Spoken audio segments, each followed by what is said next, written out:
Mga po, may bago na pong hawak na umano'y patunay itong si Maharlika na ang kanyang pinalabas na video sa Los Angeles, California ay ito po ay confirm na original umano, hindi deepfake, hindi AI at may hawak na po na forensic result itong si Maharlika.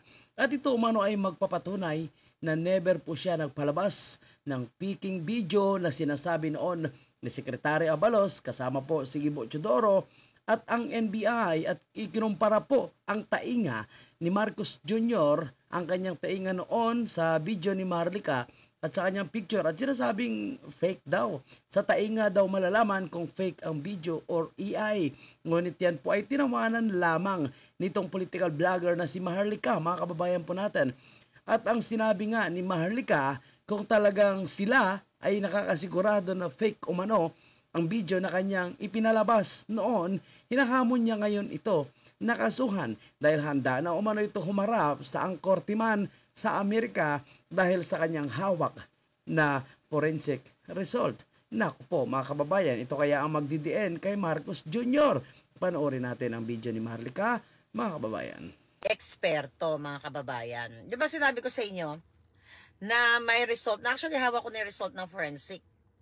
Okay? Dito ko patutunayan sa inyo mamaya, okay? Kasi mga palangga, nakakatawa lang kasi talaga yung mga forensic pulpul ng NBI, no? Lalo na sila Abalos, sila Gibo, paano namuno yung mga bangag na yan. So nakausap ko kanina yung forensic expert. Bigyan ko lang kayo ng konting update kasi supposedly sabi ko, 'di ba, i-forward ko ito sa media, yung like sa SMNI, or ipo-post ko. Ngayon, we talked about it. Ngayon, alam niya na kung sino yung subject. Okay? Alam niya na kung sino yung subject. Basta ang sabi lang sa akin ng forensic expert, I am willing to testify. Ayun po ha, at ang maganda dito mga kababayan, dahil handa o manong mag-testify itong nag-forensic nitong video na ito na sinasabi po natin, itong pulburon video. At maganda din na talagang ibigay po ni Maharlika ito sa SMNI dahil ito lang naman ngayon ang mainstream media na ating mapagkatiwalaan kasi yung mga sinasabing hindi natutulog, totoong balita, para sa bayan, boses ng bayan. So, hindi naman nagkakatotoo mga kababayan po natin kasi lahat ngayon ng mainstream media, wala lahat sila tatamaan talaga Wala naman tayong in-exempted ngayon. Halos lahat po sila ay nababayaran siguro at nananahimik po sa mga issue na pinupukol ngayon, particularly po dito kay Bongbong Marcos. Mga kababayan, napakagandang highlight sana ng mainstream media ito kapag kukunin nila itong balitang ito. Dahil marami po yung nag-aabang dito kay Maharlika. Ang sabi nga ni Maharlika, noon ay ini-email siya, hiningan siya ng komento sa mga batikos niya. Ngayon po ay wala na umano. So parang talagang binusala na sila at never na po ngayon mag-highlight ng mga negatibong balita kay Marcos Jr. itong mainstream media. Nakakalungkot man, pero siguro most of us, mga kababayan po natin, iyan po yung nakikita ngayon. Korte. Okay? Ayan, should talk because siya nagpapatakbo sa kapatid niya, sabi ni Corpus Hazel. Yes, okay, tama yun, palangga. So, balik tayo dito sa eksperto. Ang eksperto, dito sabi nga sa Amerika, talagang eksperto. Hindi yung ekspertohan lang na magkatukat ng folder, tas ipapaste yung picture, di ba? Ni Marcos Jr. Ako sasabihin ko sa inyo, ang litratong ipinakita ko sa inyo ay si Ferdinand Marcos Jr. Okay? Ferdinand Marcos Jr. ang pambansang presidenteng bangag. Okay? Diba nung inintroduce ko yan sa inyo, ang sinabi ko ay isang mama. Pero dahil nataranta sila, naalarma sila, at ino-honor nila, inaako nila na hindi daw si Bangagyo, na nag-react sila na yun daw ay AI, ganito, ganon. Sabi nila AI. So, ang ibig sabihin ng AI, 'di ba? Ay hindi siya original. Ibig sabihin, Face swap, katulad nung ginawa ko dyan kay Inday na si Wonder Woman siya. Yan ang face swap. Yung ilalagay mo yung picture mo, may mga application, na ilalagay mo yung mukha mo, papalitan mo maging bold star ka o maging hero ka. Yan ang AI. Okay? So ngayon, susunugin natin ng jonggang-jongga ang mga jutak na mga jangag. Kaya nga gusto kong tanungin, okay? Patikim lang muna to. Ito, pwede ka magpatikim. Patikim lang muna to ha, mga palangga. Magpapatikim lang ako sa inyo. Okay? So marami na namang excited dito, mga kababayan po natin sa patikim ni Maharlika. Nako, maglalaway po yung mga mainstream media ito. Dahil napaka-importanting balita sana ito kung hindi lang po nila tinatanggap itong, siguro, posibleng tinatakot sila na baka gurgurin sila. Kagaya na nangyayari po sa Isiminay, kaya siguro sila nanatiling tahimik, mga kabayan.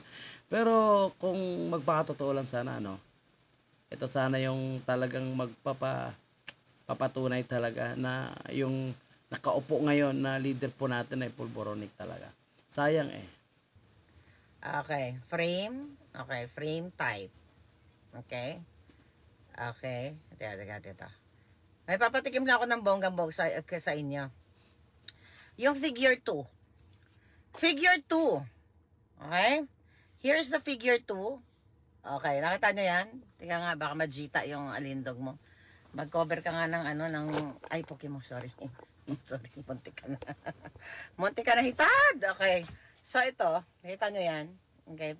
Ano ito? Yan, ganyan. Okay, mapakita ko lang. Ito yung figure 2. Right? Figure 2. Alright, nakita niyo yun? Patikim lang yon. Figure 2. So may pinakita na siya na patikim, mga kababayan po natin. So abangan po natin kung ano po yung magiging reaction dito, particularly po itong si Secretary Abalos na talagang tinatamaan dito sa mga expose ni Maharlika, mga kababayan po natin. Matatanggap ba nila ito? Ano yung kanilang magiging reaction? Kasi sa ngayon, sa totoo lang, mga kababayan, pati doon sa expose ni Cathy Binag, ay never po sila na sumagot. Dahil sigurado, pag sumagot sila, alam ko mabibinggo sila eh. Lalong-lalo na, sinasabi po ni Miss Cathy Binag na umano'y may hawak po siya na ebidensya na magpapatunay sa kanyang mga sinasabi. So kaya siguro, mas pinili nila na manahimik. Marami na nga po yung nanawagan na magpa-hair follicle, tainga follicle daw, nail follicle, para mapatunayan kung talagang negatibo. At mali po itong mga allegations sa kanila na gumagamit ng pulburon. Pero yung video na yon ay nagpapatunay na original, na siya daw talaga yon. Hindi Chinese, hindi Korea din umano yon. Hindi Korea, hindi Chinese. So talagang siya umano at pinangalanan direct na nga po ni Maharlika. At ito may forensic result na po, mga kababayan natin. Tadaran, tan. O yan, mga ganon. Sa computer natin ipapakita. Okay, so I talked to the forensic expert. Ang sabi ko sa kanya, i-forward ko sa media, I mean, yung buong yung 3 pages. Sabi ko sa kanya, can I forward it to the media? Sabi niya sa akin, no, reserve that para sa korte. Don't feed them. Sabi ko sa akin, huwag mo ibigay ng bonggang-bongga. Pahirapan mo sila, in other words. But, sabi niya sa akin, you can talk about it. Okay? You can talk about it. Sabi ko sa kanya, I know, kasi very, very magaling. Okay? Hindi ko naman sasabihin kung saan school siya nag-aaral. Pero, siya, isa sa mga UC. Diba? UC, diba? Alam niyo na, UC. Basta, magaling. So, ngayon sabi ko sa kanya, kasi ang dami nangihingi sa akin. Okay, actually, I'll tell you something, no? Yung isang eksperto, nung nakita niya, hi Raymi, how are you? Yung isang eksperto kasi, na unang-una na nag-authenticate niyan, pagkakita niya ng video ni Bangag Jr., nawindang siya. Sabi, according sa kanya, sabi niya, is this the President of the Philippines? Yun talaga ako, 'di ba sabi ko sa inyo, marami akong forensic companies na pinagtatawagan. Ang iba, ayaw nilang mag-authenticate kasi nag-authenticate lang daw sila kung ito ay isasubmit sa korte. Okay? Pero hindi ko sinabi sa mga forensic experts na yun kung sino yung subject. Alright? Kung sino yung subject. Kasi baka umatras. Nako. Brainy itong si Maharlika, mga kababayan po natin. So kasi alam na alam, sigurado kilala ito ng mga foreigner. Pag sinabi nilang Marcos yan, alam na alam ng mga foreigner. So siguradong hindi nila i-check yan, hindi nila i-examine yung video ito. Pero imbes na sabihin niya, hindi niya sinabi na si Marcos Jr. ito. Ng result pero text lang. Hindi kasama yung mga figure 1, figure 2, figure 3, figure 4. Kasi sabi niya, present that to your followers, ganyan-ganyan.